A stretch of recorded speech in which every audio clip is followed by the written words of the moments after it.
जिस बजरंग दल के लोगों को और विश्व हिंदू परिषद के लोगों को या आरएसएस के लोगों को हिंदू मुसलमान करने में बड़ा गुस्सा आता है कि उनके शरीर में बड़ी ताकत आ जाती है कि बाबा रेडीमेड का नाम जल्दी से बदलो, नहीं तो हम तुम्हारी दुकान उजाड़ देंगे। फिर वहां एक बहादुर नौजवान आता है मोहम्मद दीपक कुमार, वो लड़ता है उनसे। और तो जितनी हिम्मत इनके अंदर उस वक्त आती है जब दुर्भावना फैलानी होती है।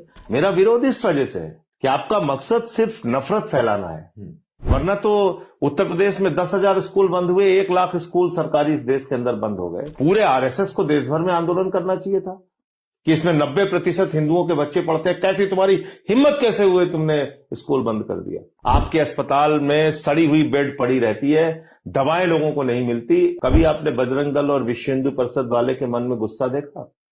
इसका मतलब ये नफरती संगठन है, देश को तोड़ने के लिए पैदा हुए हैं। इनका काम सिर्फ नफरत फैलाना है।